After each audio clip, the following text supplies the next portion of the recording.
Nick McNaughton. I have a friend who worked at the Sea Org's Publications organization.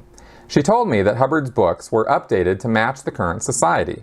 In the original version of the New Slant on Life, Ron stated that the society was doomed when the wife left her job of raising the children to take a paying job. When many women moved from the home to the workforce, the book was updated to be in agreement with this. Are there any similar updates to Ron's tapes now that science and the internet have exposed many of Ron's statements as false? Ron says Incident 1 occurred 4 quadrillion years ago.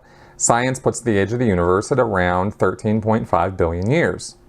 Ron defines many volcanoes in Incident 2, which occurred 75 million years ago. Geologists have come out stating that these volcanoes did not exist 75 million years ago. Ron states in a lecture that Mary Sue was auditing him when he flew out of his head and ended up on Venus, where he was nearly hit by a train. Satellite mapping of the entire surface of Venus has shown there are no trains. All right. Hubbard's nonsense. Yeah, so, okay, as far as the revisions of the book goes, we actually talked about this in a revision of the lectures. We talked about this in my video with Mark Headley that we just did this week. That was one of the reasons I wanted to get him on my channel, is because he had direct knowledge of how the lectures of L. Ron Hubbard have been edited over the years. And that is a fascinating bit in our talk, so I'm not going to try to give you all the information on that because you really need to hear Mark talk about it.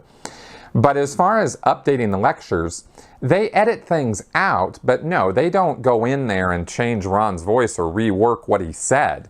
No way. Here's the mindset. One of the things I was talking earlier about mindset and prison of belief. Well, here's one of the things that Ron himself says in certain lectures and that Scientologists believe. And that is that Hubbard knows more about science and physics and astronomy than scientists, physicists, and astronomers. Or astrophysicists, right? Ron knows more because Ron's the guy who's got the whole track recall, the recall of past lives going back millions, trillions, quadrillions of years.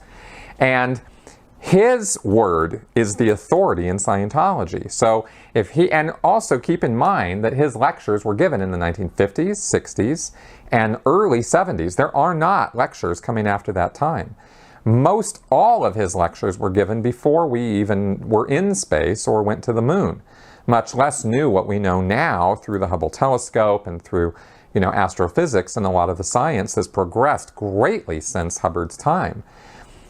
But, that we didn't have that, they didn't have that information then. Otherwise, Hubbard would have read up on it and incorporated it into his cosmology. Instead, his cosmology, which is a grand, big picture that it takes years to figure out because he contradicts himself in certain places and he talks about things on the OT levels that lower level people don't get until they get to those levels. Like no one knows anything at the lower levels about Incident 1 and Incident 2, but they do know about other incidents and other things like implants and, that happened millions, trillions, quadrillions of years ago. And Hubbard talks about, in the 1960s, he was talking about incidents that were trillions of years ago. I mean, like old stuff. And that's why I finally, when I learned about all this stuff, when I was still a Scientologist, I finally realized there's really no age you can give to a spiritual entity or a thetan. You just have to say, look, you've been living for a near infinite amount of time. I mean, it just goes so far back, we can't even think with that. Because I did some math one day and I realized our brains can't process anything really past 1 million years in terms of the size of a number.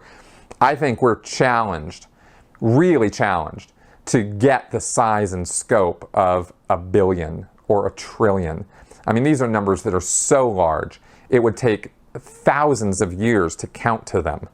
And those are numbers that go beyond our ability to really understand or think with. And so when you start talking about quadrillions of years, you're talking about somebody being around for so long.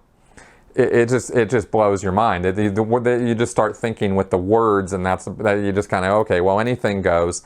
And that's kind of really in the end, what sort of happens to people's brains in Scientology.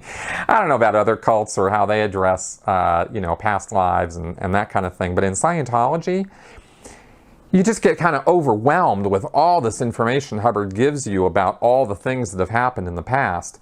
And you just it just kind of becomes this kind of mush. And you just realize, man, if you can imagine it, you've been it.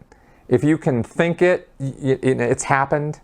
Because so many things have happened. I mean, Hubbard even talks about magic having existed way, way back.